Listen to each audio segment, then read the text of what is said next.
Have you ever wondered, can you communicate directly with spirit guides, teachers, or non-physical consciousness, or even our higher selves?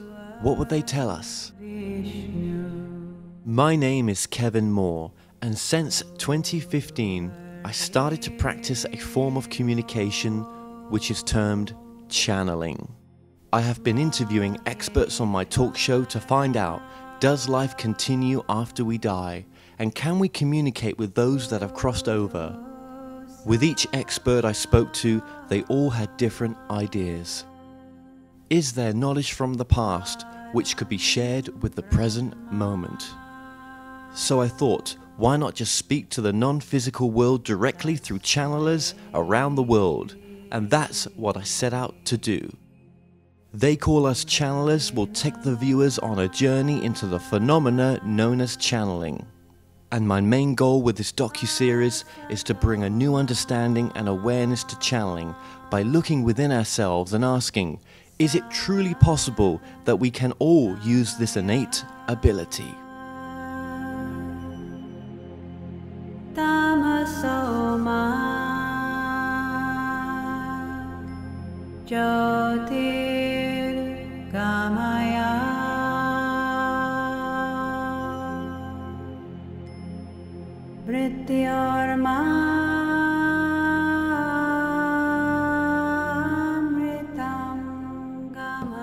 I started in 2004 with an email address to do readings for people. 2006 was when the website that I then partnered with my then partner at the time, who was also an author and a channeler, and we together were putting work out into the world. But that was 12 years ago. It was a different playing field. I mean, the internet was still in relative infancy.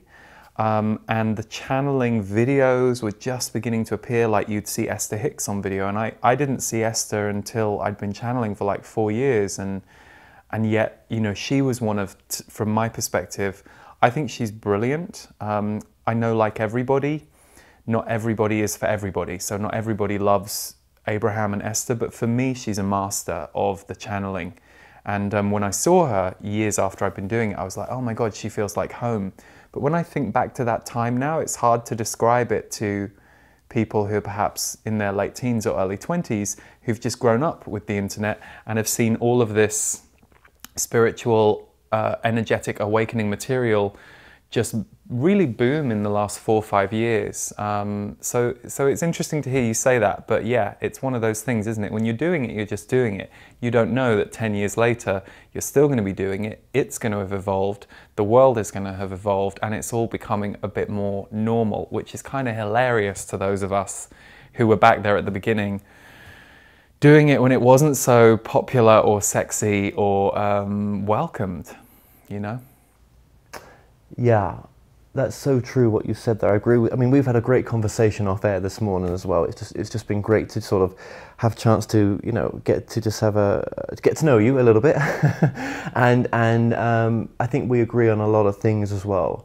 And we learned that we grew up 15 minutes from each other in England. How is that possible? It's brilliant. It's hilarious. I can't believe 15 minutes from each other. That's all we was. And but it makes sense because I had a click with you immediately, and you never quite know what those clicks are about. Like sometimes it's soul connection, or you just have a similar resonance. Yes. But because when we were talking about our hometowns, it's like, oh my God, we know those places. We worked in those places. So that's sweet. That's so cool.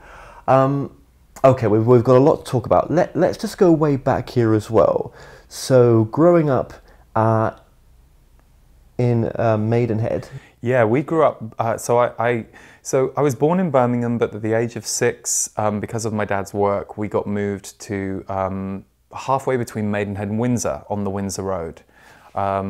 So yeah, that's kind of where I grew up until I was 19, and I went off to Manchester to study at university. It was great. It was where I learned a bit more street smarts, boundaries, but I loved it. I had such a good time in Manchester, and I was sad to leave, but work took me to London pretty much as soon as the course had ended. So your course was in? My course was it was a BA Honours in acting. But it was one of the first accredited drama schools under the university heading. And really, you know, my biggest form of channeling and expression as a kid that I had shown a real aptitude for was performance. So I was a really good character actor. I was a very overweight kid, so it also suited that I could play, you know, I could shapeshift. So then I went to drama school and realized the limitations of acting. I was already a real multi-creative. I wanted to direct movies. I started writing music when I was at drama school and just fell in love with writing music because I'd always loved music and didn't know I'd ever do that. So the course was brilliant, but I also realized that what I was incapable of was acting as myself. Like I would, you know, you get sent to these auditions and they want you to sell a product as an advert. I was appalling in those audition rooms. But if you gave me, you know, if you gave me a script and I understood the character and the relationship in that character to the story, and you gave me a few weeks to work it in a rehearsal room, I could give you a really good performance on stage. But I was not interested in being myself. Weirdly, that's what this work taught me to do. Weirdly. Wow, isn't that...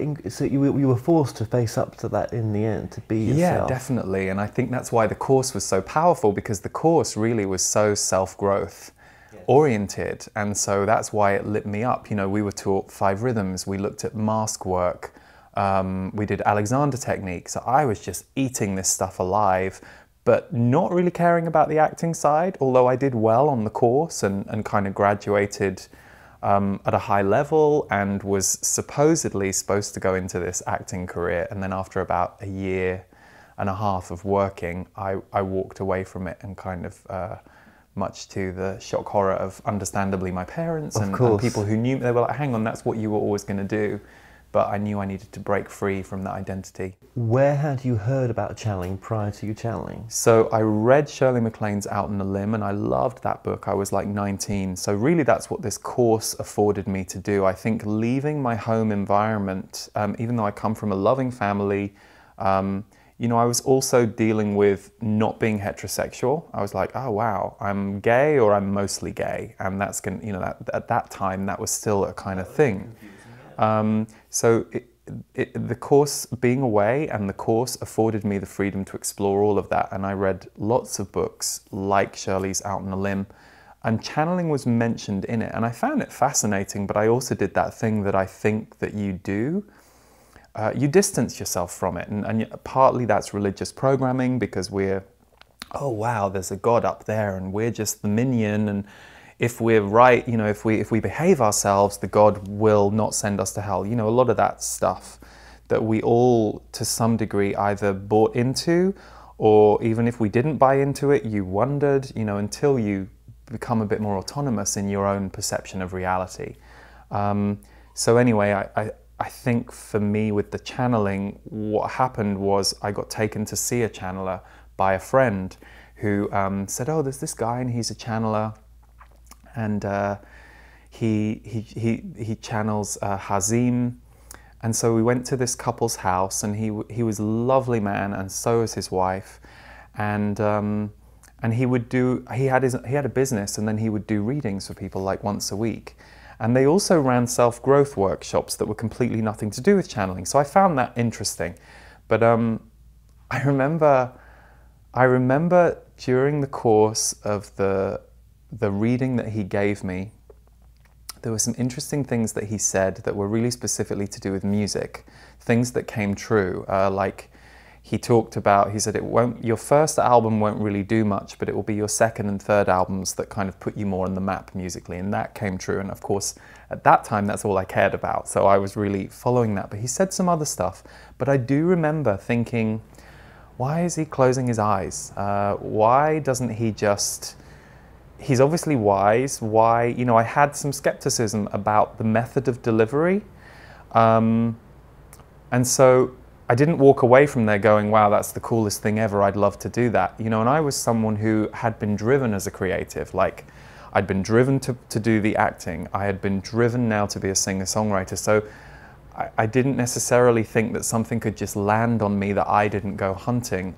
But I suspect some level of exposure to him, some level of exposure to this book.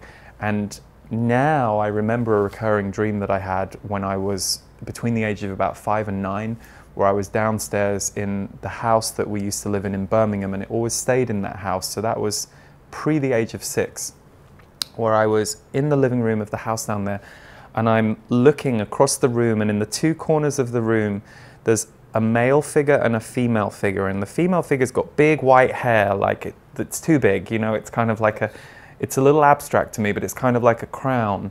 And they're both doing this to me from either corner of the room, and they've got their hands cupped, and they're speaking to me, and all I can hear is static. Like, you know, like, we don't have it now, but you know, old TV sets when, you know, before everything went digital and streamed, you know, you get that, and all I can hear in this dream is that, and I'm looking at them both, and they're going, and I didn't put it together for years, but when I remembered that in my 20s, and I was like, was that you? And they were like, it's a form. They were like, you know, it's, you know, they're like, nothing is ever as real as you perceive it to be, but was that us coming through the energy waves telling, yeah, but it wasn't a mistake. They were saying it was your consciousness knowing that we were there, but you didn't need to hear us until now. So right, so they have come back to you again, those? Well, they kind of talk about, I've never seen those 2 figures again. But it was interesting that when I first contacted my guides, they explained they were a collective. And at first I was just given a spokesperson. And they said, you know, I said, do you have a name? Because it just happened for me that I was on the underground train one morning, going to my job in fundraising in London at the time. I just left, you know, all the acting work and kind of just gone full-time in fundraising, which felt right at the time. And I remember sifting through, you know, the kind of stuff in my head, voices of doubt, voices of self-judgment, the usual stuff. And then suddenly on the left, and it's still to this day, if I contact them, I feel it positionally on the left, kind of about here is where I will hear them if I'm looking to locate their voice, their words. I can't remember what the exact first words were, but it would have been, no, you're mistaken about that, and here's why. And I remember sitting on the tube train and just literally going, you know, and it was subtle because I think when you describe this kind of moment to people, it sounds a lot more, you know, Hollywood movie, distinct moment where the light came, and it's not. It's a lot more subtle than all of that, and it's only when you look back that you kind of understand what was going on. But it was clear and it was relentless. And it, you know, some people go, well, I need to meditate to channel, or I need to get into a certain space. It was never like that for me. It was just a case that once it was there, I've never not been able to access it. Sometimes I choose not to access it if my energy is low, especially if it's for other people, because that takes a certain amount of energy to do it for others. But yeah, it was this really clear voice. And so I asked lots of questions in that first few months, and would go home and like write secretly like questions. And they said, we don't have a name, but we know that humans need and like names. So we'll give you a name. You could call me Zachary, and I'm the spokesperson. As time went on, they differentiated a little bit more. And for a while, I publicly channeled 3 of the individual entities, and one was Zachary, the other one identified as female Zayadora, and then the other one identified as female Zachariah. So, I mean, that was also hilarious, because if I wasn't already slightly embarrassed to be a channeler, then having this differentiation of 2 female energies coming through and having to be public about that, it was great, because it pushed me through my own bullshit and fear, you know, of like, oh God, what now? So, and then they've homogenized again, and they said, you know, at that period in time, it was useful for us and for the people who were using your work to open to themselves, to kind of see the difference between male, female, even though they always explained, you know, your perception of masculine and feminine energy is usually distorted by your ideas about male and female.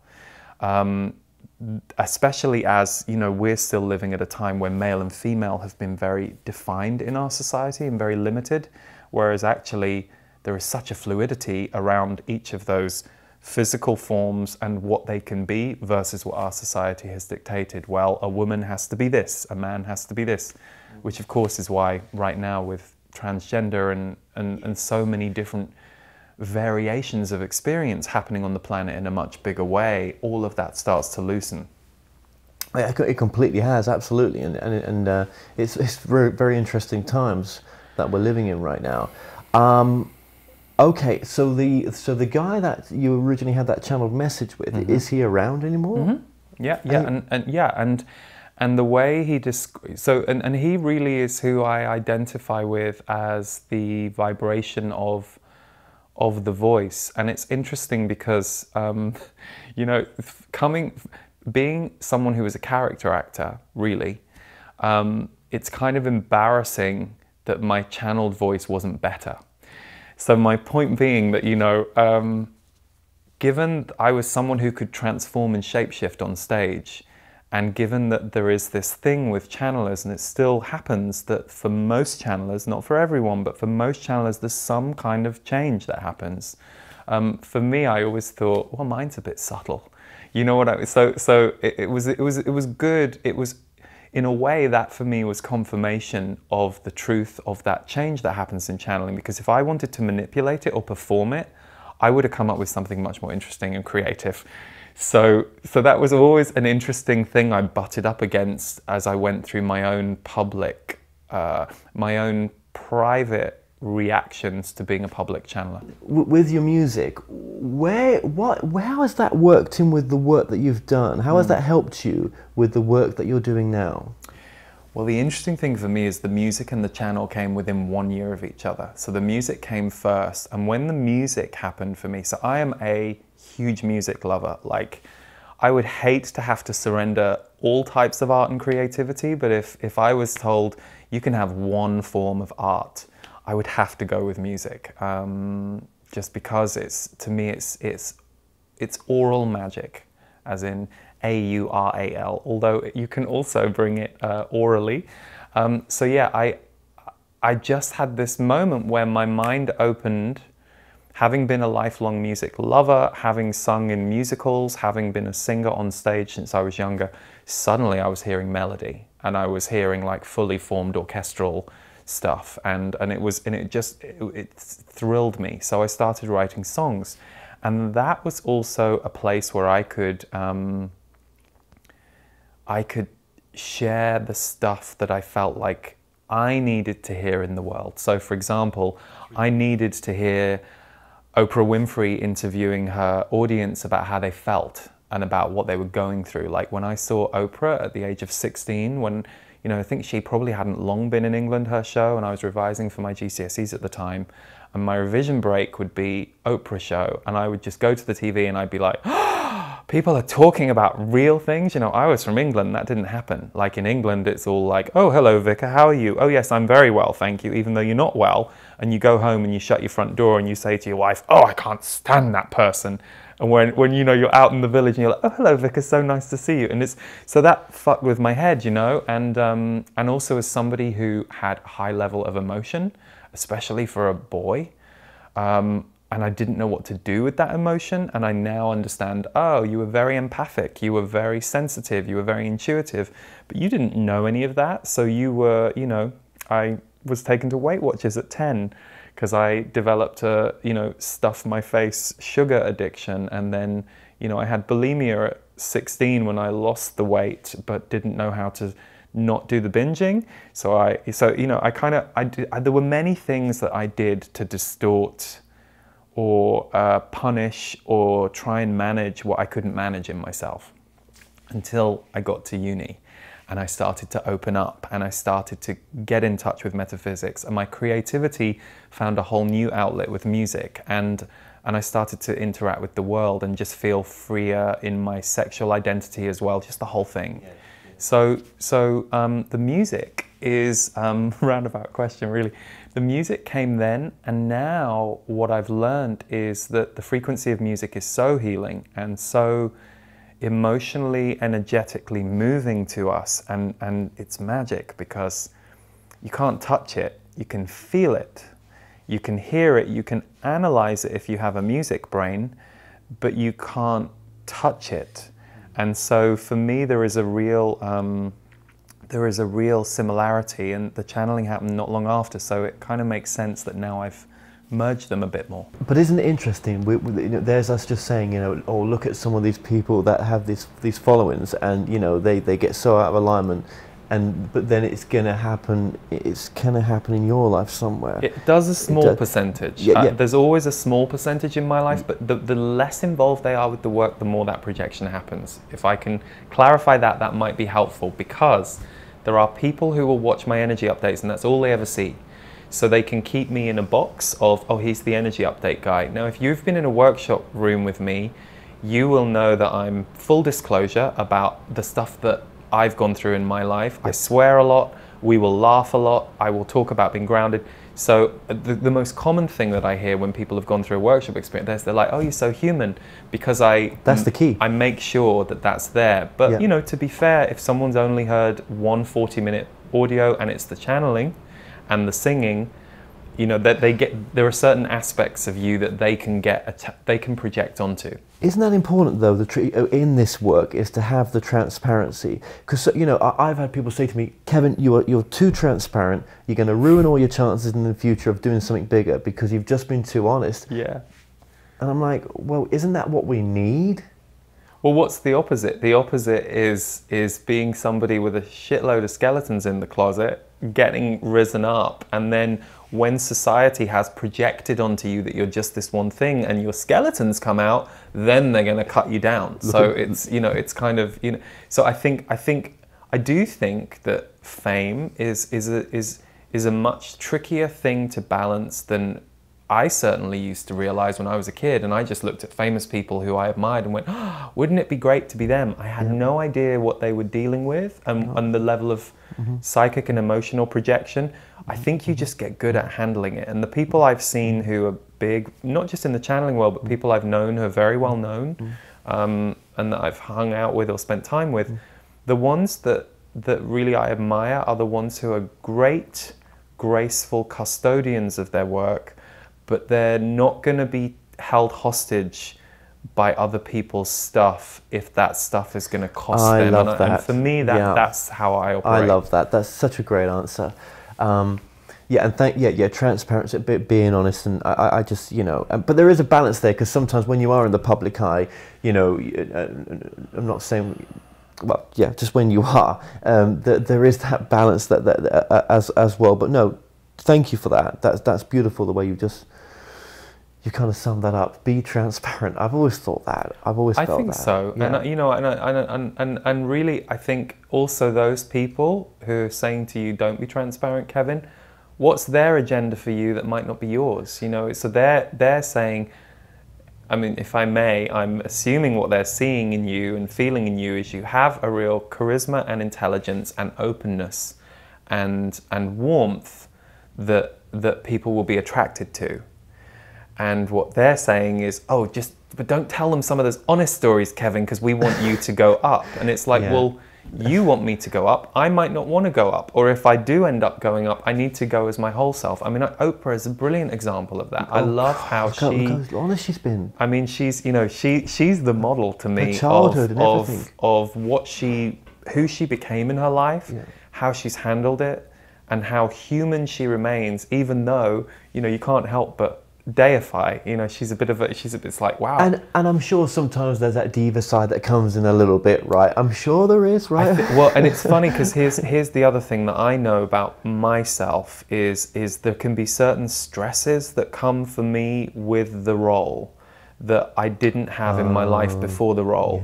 And so sometimes I think, are they really being a diva? Because there's diva behavior, which is when you're mean to people, when you're not considerate to the people around you, when it's all gone to your head and you think that your emotional games, everyone else should be subject to. That to me is full on diva behavior. I'm sure there are moments where Oprah is less patient, a bit more stressed than she normally is, I'm sure, because I think there's a pressure that goes with That's a good point. Not just being a focal point for people, but running a business and a team and a system of how that work goes out into the world. So I think sometimes which is what you're doing. Yeah, and people have a misconception about that. Like I remember once I worked with a designer and we didn't work together for that long, and one of the red flags for me was she could never differentiate between she said she would say things like, oh, I'm trying to help you get out into the world. She was on my payroll.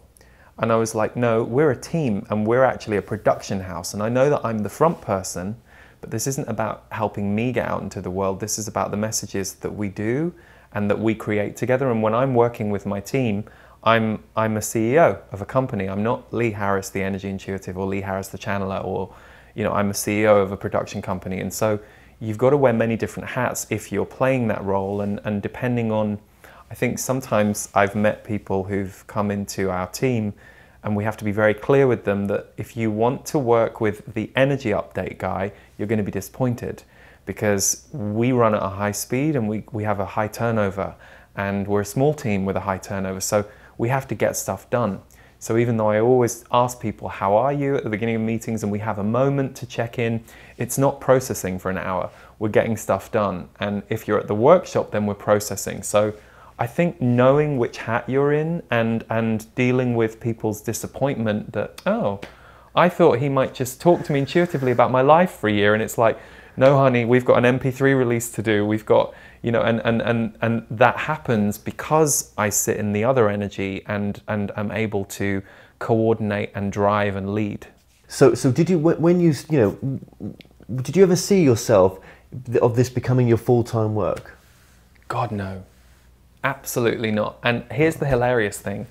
I used to go to some great self-growth workshops called Psychology of Vision, a guy called Chuck Spezzano, his wife Lency.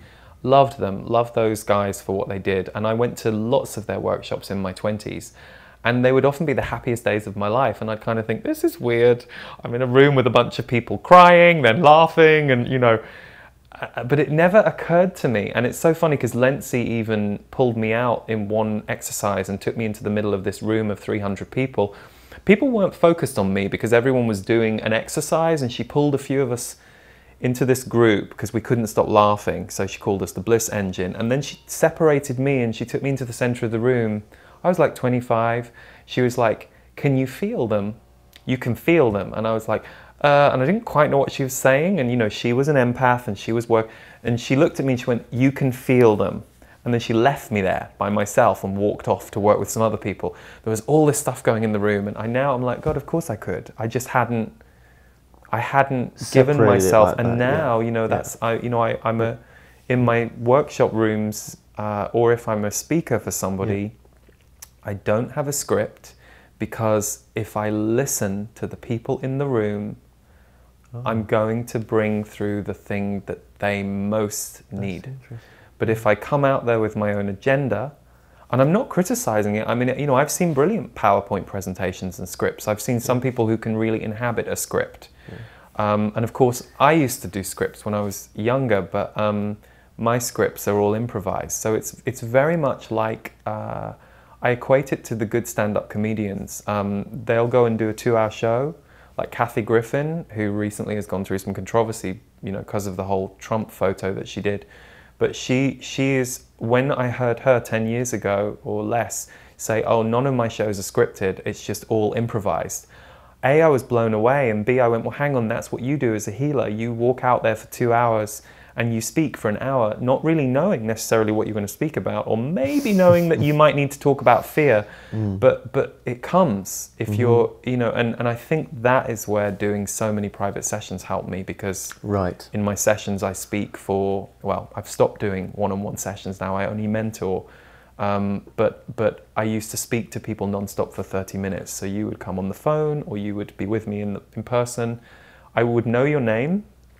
I wouldn't know anything really about you, and I would speak non-stop at you for about 25-30 minutes about who you are, where you're going, and that was how the gift developed after I stopped doing the channeling. And so I think that helped train me in that. Well, actually, just going back then, when you were doing these channeled events in the UK, or doing, where the hell was that taking place then?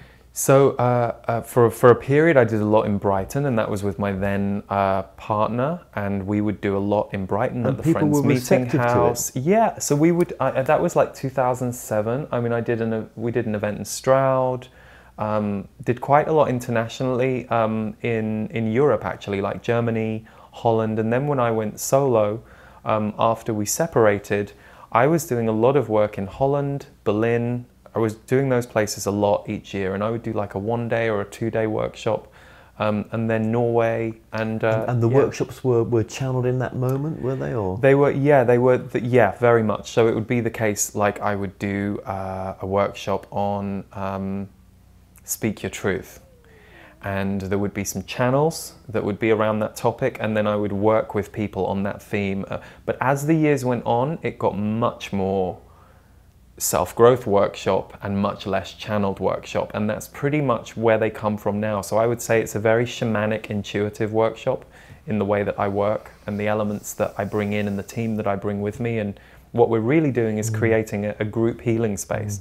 Why I love that so much is because I always know the workshop is working when I become far less important to all the participants than they are to each other. They should leave that workshop room being so in love with all the other people in the room that getting a photo with me at the end of the workshop is not that important to them. Or to some of them it might be, but it's nothing like the day they first came in when I was the focal point. So I love that. That lights me up, and watching them stay in touch on Facebook, in the private groups we set up, and that's the point, kind of giving us back to ourselves and community. That's beautiful. What has it done for you, all this work about the nature of reality and questions like that, about what this is? Who am I? I would say it took me out, then it brought me back. You know what I mean? There was a period during the early years of the channeling where, you know, it was a bit batshit crazy, you know, and it definitely isolated me from people for a few years, because some of the stuff that I was exposing myself to, learning, coming through me, you know, it's kind of like nature of the universe stuff, and kind of, it's a rabbit hole. But actually what it has done is it has let me clear up the parts of me living in a more sensory way, or being here in a more sensory way. Like I feel more of a sense of purpose, and perhaps more importantly, more of a sense of gratitude to be alive at this age of 41 than I ever have in my life. More connected to my feelings and more capable of having a boundary. Whereas before what I would do was be boundaryless, burn out, be boundaryless, burn out. With the times that we live in right now, we're going through a great change, aren't we? I mean, just in America for definite, do you know what I mean? And the UK, every country. I mean, it's Iran uprisings right now and everything else, right? We're in a time of revolution, basically, that has been long prophesied. The revolution, whatever that means to you, it doesn't just mean people taking to the streets, although it can, but we're in a time of revolution. What will that do for us, do you think, if you could sum that up? I'm like you. I'm here on the planet watching it play out with my 41-year-old vantage point and my expanded and limited education and everything that I'm feeling intuitively. I'll go out on a limb, and because I know I go against a lot of public perception here, but I'm gonna say, and this is what I've felt and what I've intuited and what the Z's say, it's going to be a lot better than a lot of people think. A lot of people understandably look at it and go, oh, this is awful, this is going wrong, this is terrible. The problem with feeling and sitting in that is you're going to help create that. I know that's a hard truth for some people to swallow when they feel like they're just in reaction against that stuff, but the truth is you're completely giving it all your focus and attention and matching up with it. That is, doesn't mean we don't all have a bad day. We all have moments where we're grief-stricken about what we're seeing. We all have that, but it's going to be a lot better than we think. How it's going to play out, I wouldn't want to long-range forecast it, because the one thing I've really noticed with predictive timeline stuff, and it's partly why I wanted to, partly why it was time for me to stop doing the one-on-one sessions, it's got a lot harder. Because we're now in an era where multidimensionality is becoming more active, multiple timelines are more active. So, you know, it was far easier to read someone's linear lines 10 years ago than it is now, because things are becoming so active. But people don't need their linear lines read in quite the same way as they did 10 or 20 years ago, because we're more multidimensional and more open consciousness. So a lot more is going on at higher speed. So I couldn't possibly I wouldn't want to be put in the position of predicting, because I know a lot can change, but the feeling of it to me is the stuff that we're seeing right now that's good is going to grow, and the stuff that we're seeing right now that's bad, threatening, challenging, I don't think it's going to go away fast. I really don't. I think it's going to be over a period of time, but its power will diminish.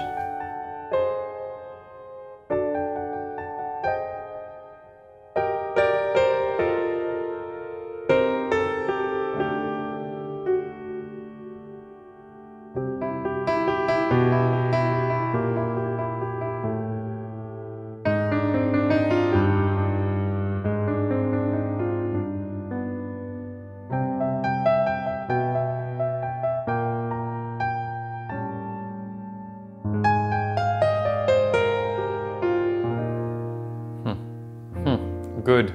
Welcome to The Curious. We are as curious as you are for this conversation and these conversations that take place between energy and humanity are creative, meaning there can be a sense for you, the listener, that this is a passive experience, that you are listening to information or entities or higher selves or source energy speaking through a human to you. But the truth is, you are creating it in every moment. It is an act of creativity and creation that is taking place here, rather than, shall we say, the hand of God reaching down to scoop you up and speak to you, touch you. That is part of the programming that you have often borrowed or inherited in your society. This idea that you are below and that below is less. But in fact, from our perspective, that which is higher, that which is source energy, is not separate from you who do not identify as being source energy, you who identify as being human, connected to source energy, but not always experiencing yourself with that lack of separation. So what we are here partly to remind you is that this is contactable. This is right here, right now. And all of your perceptive filters of reality are designed to keep you in the human experience. And that is a glorious thing, even though many of you like to push against what you see as the limits of humanity. There are some frustrated and even angry spirit seekers on the planet who believe they are incarnated to the wrong place at the wrong time, or that the limits of this planet, the suffering of this planet is a mistake. That is not the case. It is what it is, and you have incarnated into this aspect, this dimension of reality, this place, for very specific reasons. But because so many of you are awakening and understanding that you are part of everything, you are also realizing that the separation that human has often believed exists is not actually true. And we will say here that there have been humans across time who have had even more conscious experiences than many of your mainstream are now. Meaning, depending on the time that you pick in human history, you get a very different story around what was allowed in terms of spiritual knowledge, what the society was allowed to know and feel and perceive and experience.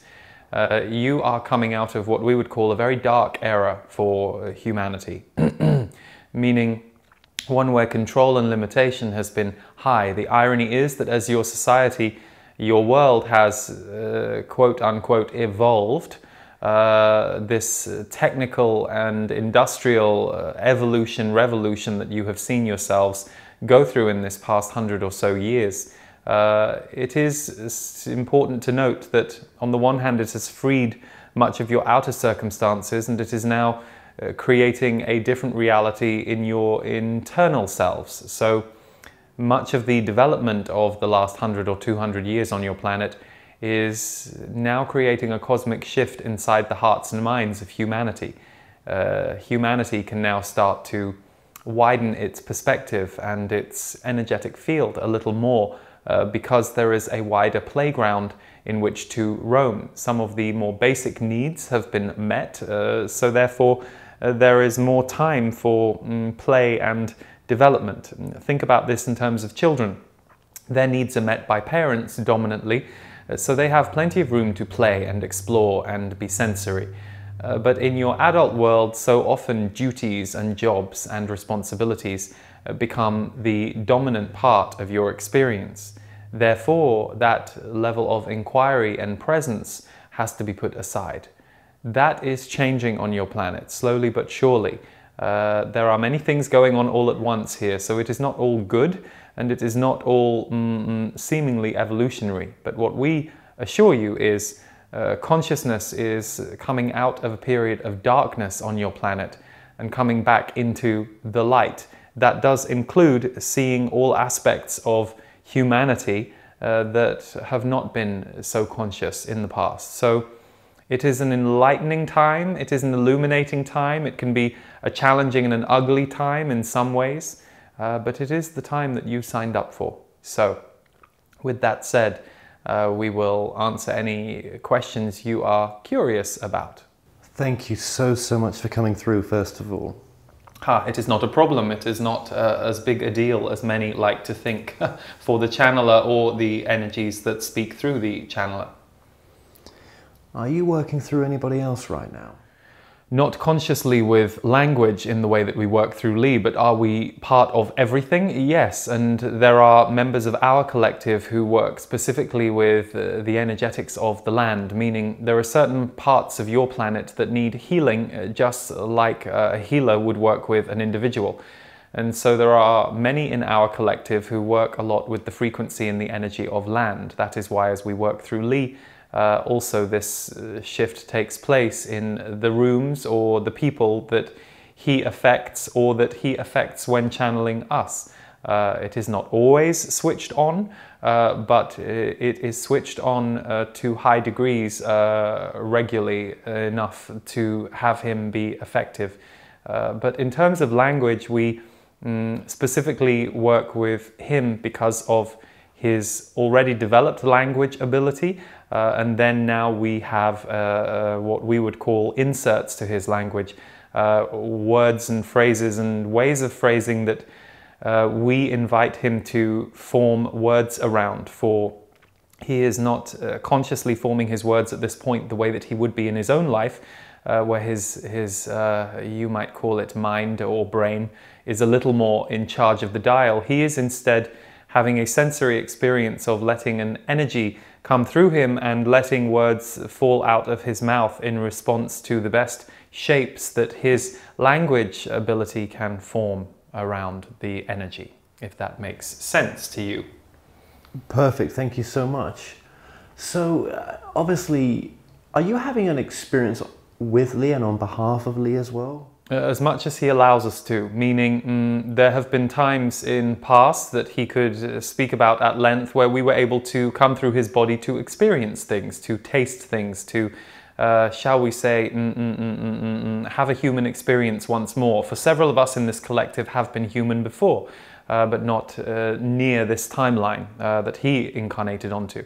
But that is something that, shall we say, can only be granted permission for. You have boundaries on your planet that all of you seek to stay true to, and while there are some entities or energies that can be bullying, just as there can be that with humans, it is the case that when the connection is clear, meaning there is no karmic contract between us and Li that has to be resolved or worked out. It is a very fluid contract between he and us. The kind of soul friendship that does not have conflict issues or areas or replaying of wounds with the other human being in your life that you call a soul friend. That is not what that relationship stands for, and so too is it the case with him. But it is not that way with all channelers. There are a small number of channelers who wrestle with their entities, their energies, and have problems. And that is part of the karmic design for them and what they decided to play out in their destiny. But they are also mirroring society, for not everyone on society has harmonious relationships with other human beings, and so it can be the same with entities or energies or connecting with your higher self or source. Yes. Thank you so very much. You do not need to be so grateful or so reverent to us. We say that not to interfere, just to remind you that this conversation is transactional and equal. So while we are happy to hear your words, do not feel you have to put too much energy into them, for we are here of our own free will, and Lee is here doing this of his. Well, that's a very important point, actually. Our evolution, you know, some people tend to look up upon you, and actually you're learning from us, aren't you? Oh, it is a very, how will we put this? The truth is not that we are just learning from you, we are living with you. That is the better way of putting it. You see, the problem with reverence is it often has a teaching inside it. So if you think of your construct on your planet, many of you had teachers, some of you had priests, and there was always, certainly as time goes back in history, a reverence and power dynamic that took place in many, if not most, of those relationships. So for you, all of you, it is important to understand we are here with you. There can be this perception, because of the theatrics of religion and the separation that religion has been used for. We should qualify here, there are many people of faith and religion who have deep, beautiful connections to source through the construct of religion, but religion has been man-manipulated, like many things on the planet, for gain and power. So it serves for people to be reverent to religious sources that are controlled by human beings. Then it is not the religious source they are being reverent to, it is the human being. So for example, if a priest is given authority over a town because of the messages that he claims to be bringing through, and the town all believe it, the priest has power.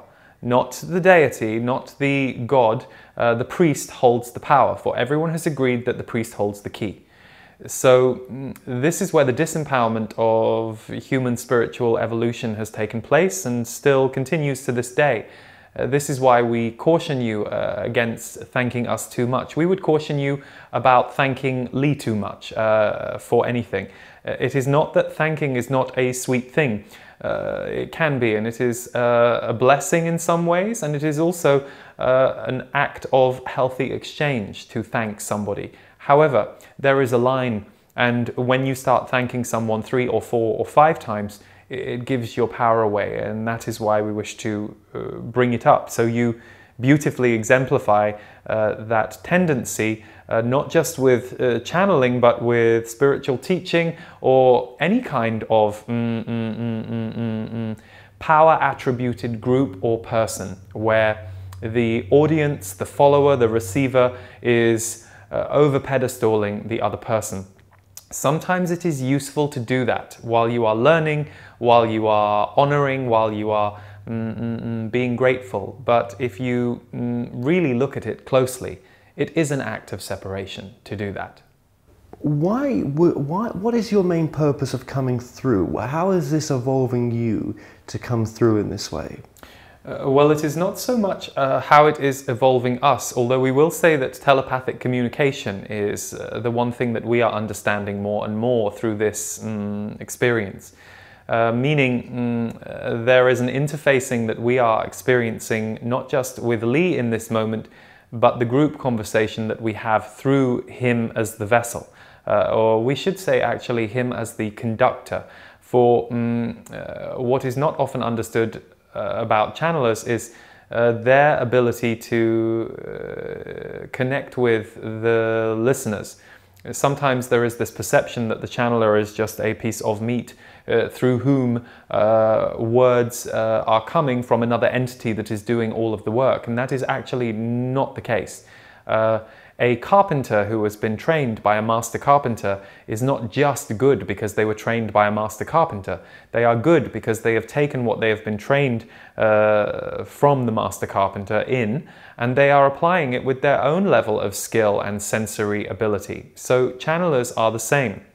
The channelers who have what we would call a wide reach, and some of the channelers who do not have a wide reach through choice, but are very good at targeting and locating people's energetic needs, and what they need to hear is perhaps the best way to put it, but it's not really about the words, it's the frequency.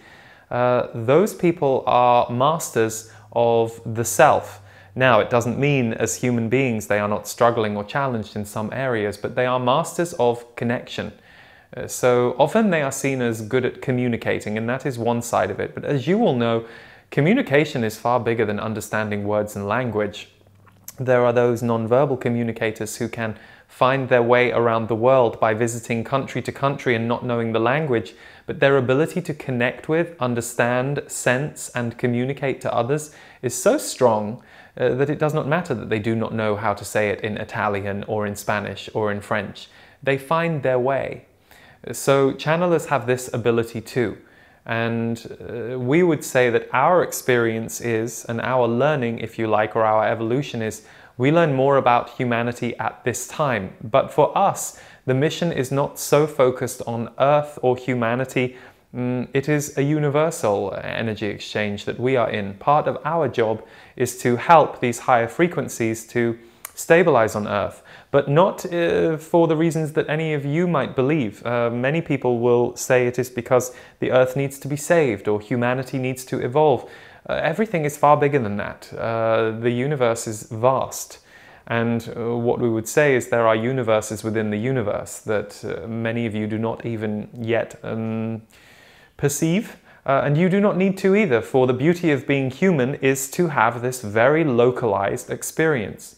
So we learn about your nature of reality and evolution at this time through having these communications, but we also act as a bridge between you and the wider universe at large. That is our purpose, just as it is a nurse's purpose to help a body that is sick or has been sick get back to health and wellness. It is that important and that unglamorous, shall we say. Ha.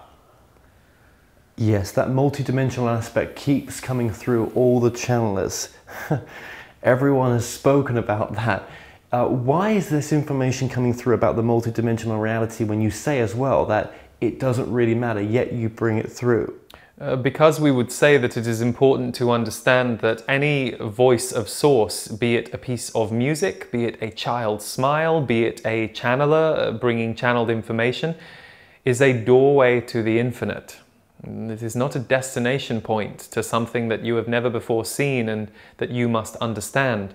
It is a reminder to you that you are connected to everything and far vaster than you believe. And the reason that is important is the Earth's evolution is to go beyond linear time and to go beyond some of the constricts that the planet has been experiencing. Now, there is a limit, for example. Earth is its own gravitational field, and it is supposed to be.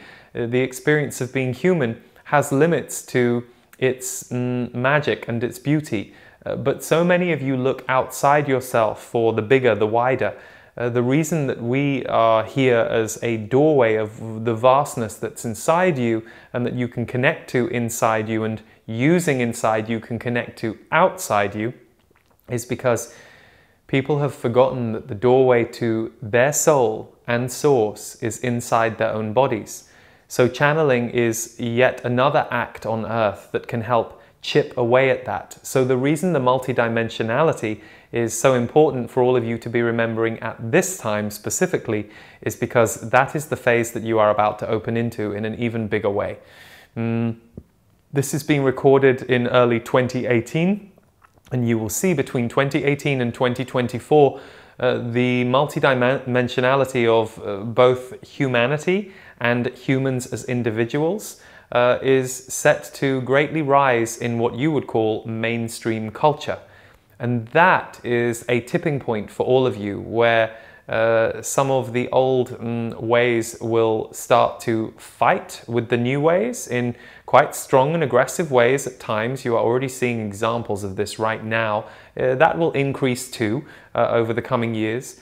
But you will see that there is going to be a changing of the guard energetically on your planet. Quite literally, if you were to look at your planet between 2030 and 2040, you would be quite surprised at where you will have arrived.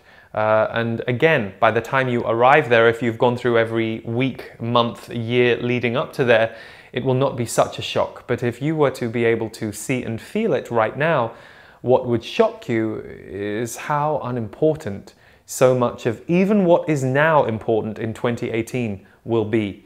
You will have become a much more sensory race, and you will be a race that is very much focused on justice and fairness at that point in your history. And it will be a tough time in some ways, for it will not let anybody fall asleep at the wheel in the way that people have been able to so far. But in truth, most people on the planet will far prefer that way of living and being, for it will be more alive and more embodied and more empowered, even as you are having to tackle some instances and issues on your planet of disempowerment quite head on in the next decade or so.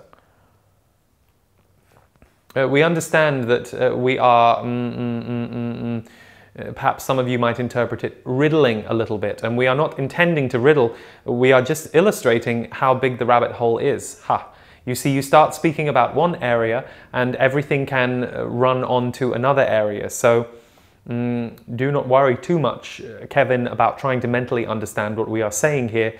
Again, it is the energetic essence that we are bringing through that is part of what you need, not necessarily a cognitive understanding or an ability to be able to fit all the puzzle pieces together today, for it would leave a lot of holes in your puzzle if you tried to do that, and that would seem wrong to your mind, which is why your mind often takes a vacation when channeling is happening.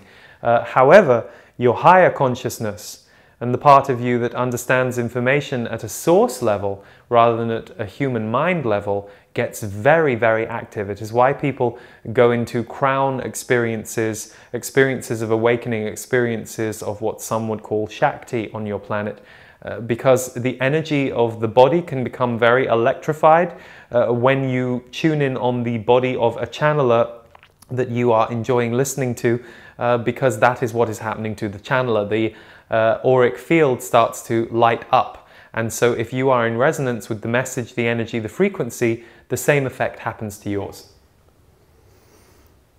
That I get. That is a very important part, I think, in the puzzle here, that actually all this information that's coming through, it goes back to that. It's energetically opening you up in different ways.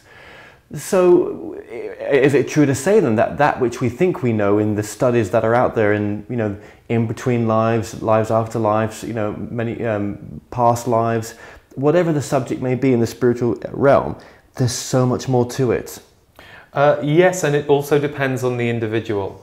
So, for example, an individual who is living at a certain vibration of dimensional reality, and again, we would qualify, this is not better or worse. Sometimes on your planet, the competitive energy that exists in humans and also within spiritual humans or spiritually focused humans is this idea of a higher vibration person is better than a lower vibration person if you could measure their vibrations. And that is not actually true. Everybody is having an experience. The higher vibration person is experiencing what it is to be at a higher vibration on this time, and the person who is at a lower vibration is experiencing what it is to be at a lower vibration on this time. And contrary to popular belief, it is not a linear progression for you. Some of you have this idea that each lifetime you just get a little bit more enlightened. Oh goodness, no, you can come back to this planet and have a very limited life through choice, because you've decided to have that experience. But the consciousness of who you are now would not be experiencing that. So for example, Kevin or Lee, they would not remember being Kevin or Lee in the way that you understand your identity to be now if you were to reincarnate in the future in a very different incarnation or form.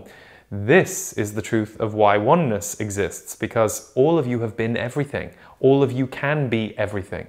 And so for some, taking what you would call past lives very literally, because that is a very literal experience in their bodies, is going to be true, for they are living on those realms, and those are the realms that they know, and that is how they experience themselves on those realms, via these past lives, present lives, future lives.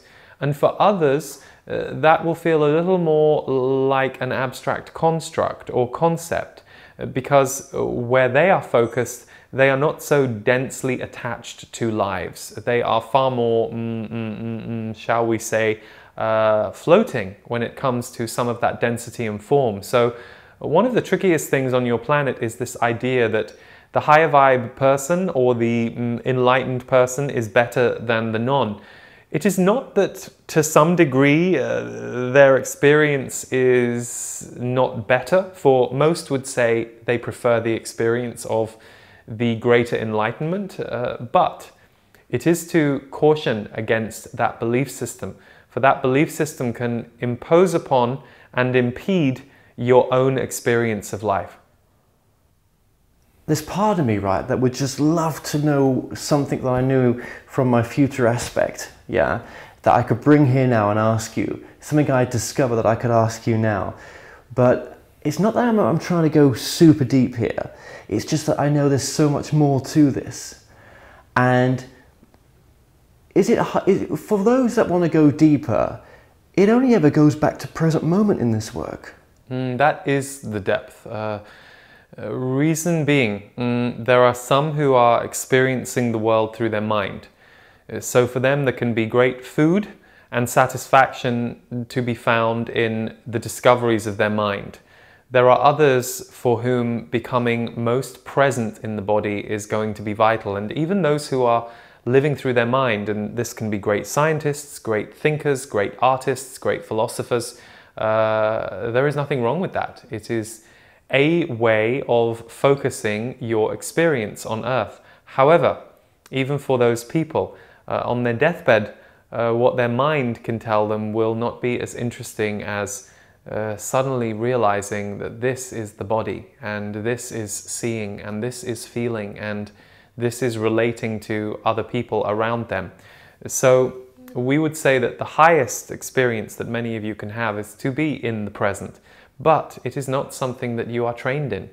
It is something that it would be wise to have people be trained in, for it takes focus and work and discipline. It is why meditators talk about the benefits of their practice the more they meditate, for they have a deeper relationship with it and a faster access point to presence, although they will go through phases where they lose it a little bit or it seems harder than at other times. That is just evolution. That is what happens in every human's growth or evolution around anything. But being present, yes. The reason is when you are present and open, everything is at your fingertips. When you are not present or when you are closed, there are experiences that you are craving, desiring, or needing that are being held away from yourself. What about the idea of quieting the monkey noise in the mind and, not thinking so much? Well, that is the human experience. So you will call it the monkey, but we would call it the human mind. For in fact, monkey minds are far quieter than human minds. Meaning monkeys are far more present than humans are capable of being, for they have to be dependent on their senses. The one danger for humans is the more the technical evolution and revolution has occurred on your planet, the less sensory you are becoming. Now, for most, this isn't true. For most, people are becoming more sensory, and they are using that to recognize their sensitivity. But you are also in a period right now of what we would call dulled senses. That you have not been invited to live the full color of who you are. You have instead been shown that you can experience color in a few small pockets of reality, be that entertainment, or be that television, or be that listening to music.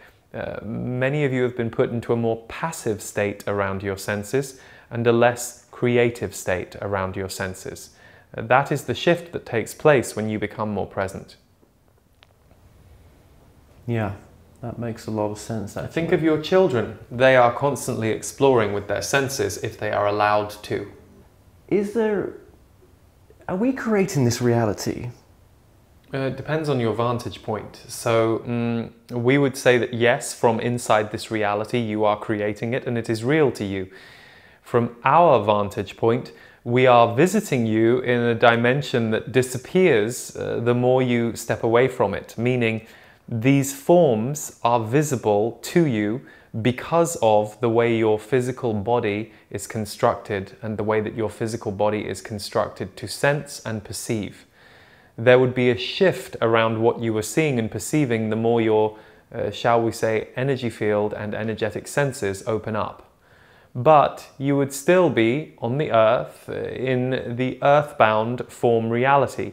But as many of you who are visionaries or meditators or those who have astral experiences can attest, and this occurs for many of you in dreams, you can leave this place and experience other worlds.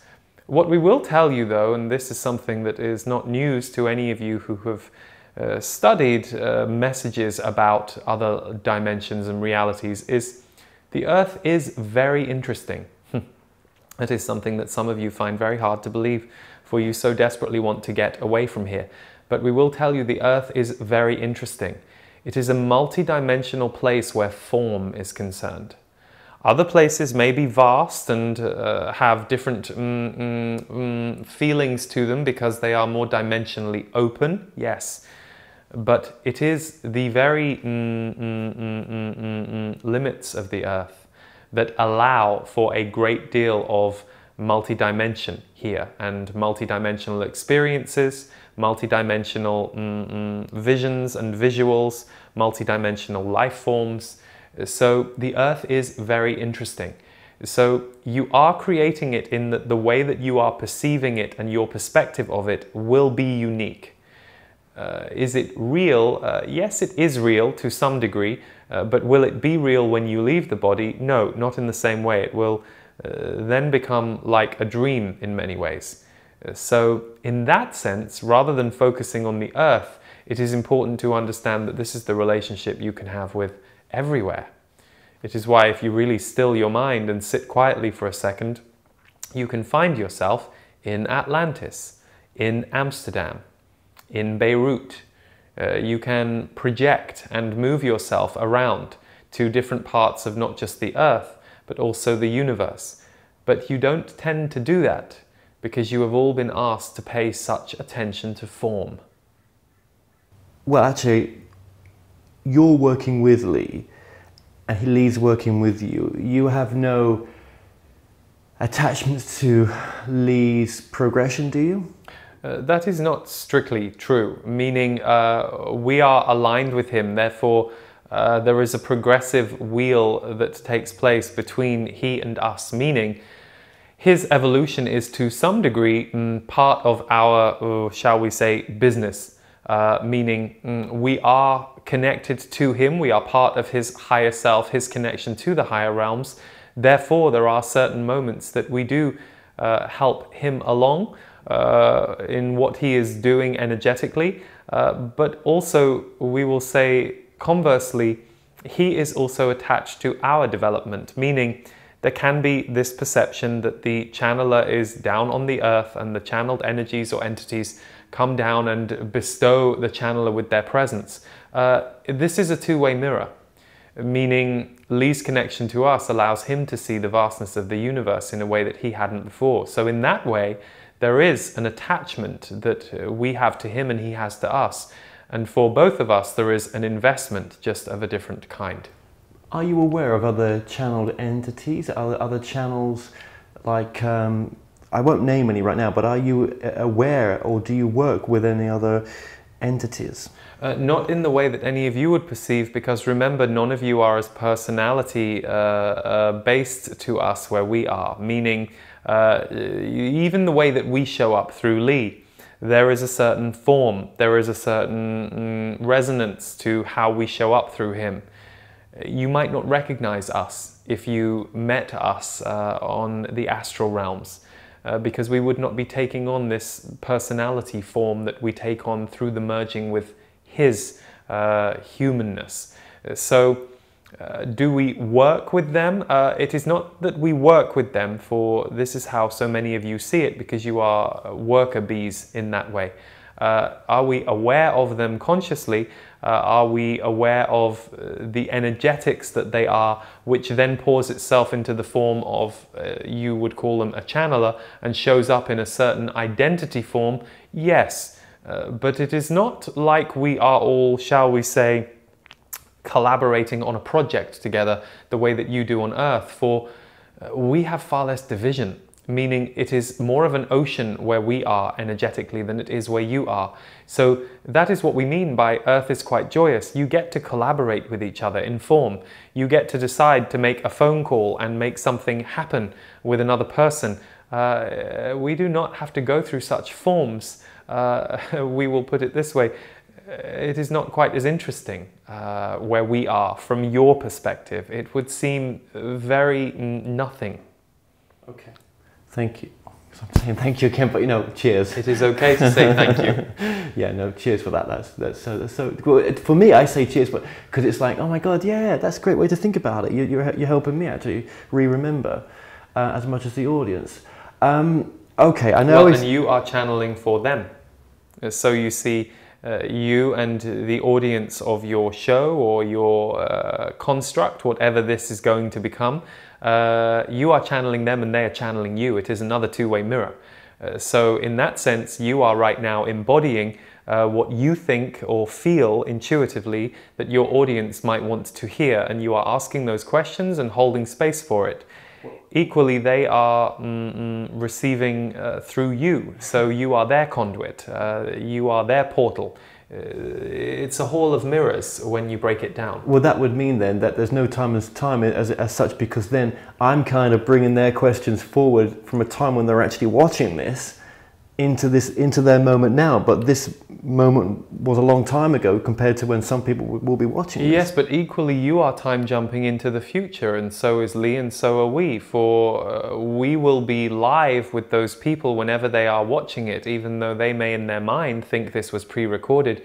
This is a very alive energy that is being created and broadcast. So we always say we will be with you on whatever time zone or time point you watch or receive what we are doing, for we are timeless, and that is the same for you. So you are time jumping into the future as much as they are receiving a time capsule from the past.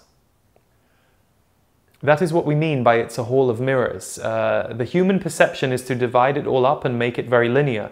The energetic nature of reality is that none of those walls truly exist. They are simply constructs and filters through which to perceive and experience. And this is very big on your planet. This way of dividing and boxing and having form and compartmentalizing multidimensionality is ironically part of how you all come to understand multidimensionality. So there is often this very weighted perception on your planet that you are all remedial and are trying to evolve. That is a very strange one way of looking at it, for the opposite is also true. You are all evolving because you have taken things back to basics to see how much you can experience. So there can be a very downward focused energy that you as human beings have been trained to have about yourselves that is truly not helpful. And in less than 5 minutes, I should have brought up the subject of sex as well, because it's one thing in this documentary, and even in all the interviews I've done with channelers, I've stayed away from, and most people have in this channeled field. Well, sex is one of your most powerful experiences on Earth, and we do not just mean the act of sex, we mean to get in touch with your sexual energy. So you get in touch with your sexual energy whenever you create on the planet, whenever you bring something into form, or whenever you create. This could be a painting or a meal, or in obvious terms, the life forms that you bring through as babies. The sexual energy is used in so many different ways, but one of the things that is tricky about sex on your planet is it is so diminished as to what it could be. Meaning, there is an almighty cosmic power that happens when your chakras merge and light up with another being. But what is happening on your planet is distortions and power dynamics are playing out, because that is one of the societal wounds around sex.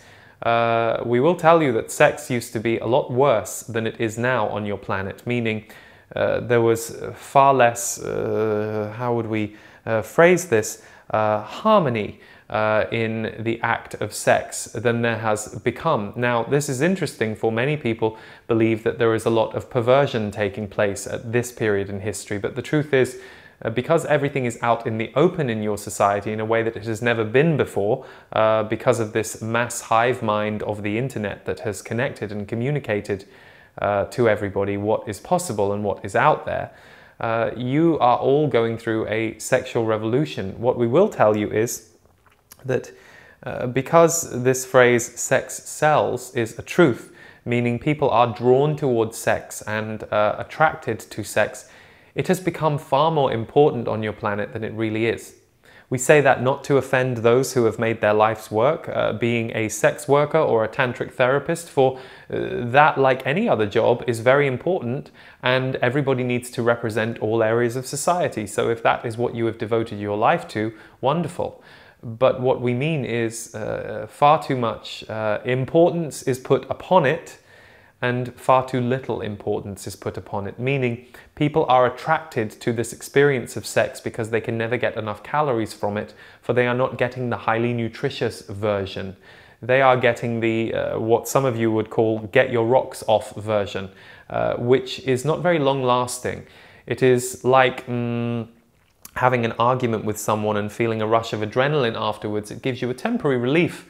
But then after that, you do not necessarily feel resolved by what happened or at peace. And it is the same with much of the sex that you have seen on your planet. So what is happening on your planet is there is a disconnection from touch, from connection, from intimacy that is encouraged. This is why people gravitate towards sex as one of the highest forms of that. But if people were more encouraged to be connected, community-focused, intimate with each other, touch-based, the high value and distortion on sex would go down somewhat, and the experiences that people would be having sexually would be wider. This does not mean that sex cannot be fun, animalistic, a game, but in truth, those are all just elements. The actual connection for each of you with sex is to open the chakras together and to pay as much attention as to the energy movement inside you as to the form. Men particularly have been discouraged from feeling deeply in sex, which is why men are so pursuant of it compared to women in general, because they are never fully fed. It is never a fully nutritious meal, so they need more of it.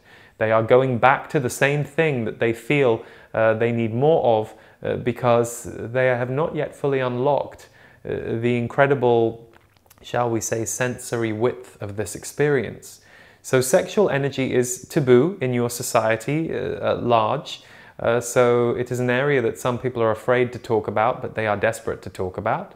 It is also your life force and your creative energy. So it is a very important power and nothing to be ashamed of. In fact, any sense of shame around sex or anything else is likely to cause distortions in outward behavior or inward sense of self, both of which can be damaging to the individual and society. So coming to peace with your curiosity about sex, your desire about sex, acknowledging that sexual energy is a place that you have put a lot of your focus and attention. There is nothing wrong with any of that, but we will tell you that sex, like the spiritual rabbit hole, is a very wide world and far wider than most ever experience it to be in their lifetimes. We will also say that your monogamy program is a tricky one. There is something very powerful about all of you devoting yourselves to connect with someone, but intrinsically you are tribal animals, which does not necessarily lend itself to tight restrictions around monogamy. We are not necessarily saying everyone should become non-monogamous, for that would not work on your planet right now at all. In fact, that happening overnight would create quite the emotional mess for most people. For some, it would be freedom and success, and you see people practicing that already and they feel that way. But what we are saying is part of the taboo energy around sex creates an even stronger lock on monogamy, which is not healthy. For of course, all monogamous beings are having desire for other beings. They may not be acting on it, but the desire is there, and if there is shame about that desire or a belief that they shouldn't be having that desire, that can be very damaging. So you see, sex, like anything, and your sexual energy is a huge part of your life force and your power, and it needs to be acknowledged. Right. And we will put it this way. Think of children. They do not have limits on who they want to touch, who they want to play with, who they want to bond with, who they want to connect with. Their natural tendency is to explore in a sensory way, to explore in the ways that they feel driven to. So as adults, you are trained into a way of being. And what many of you are learning at this point is that way of being does not always fit well.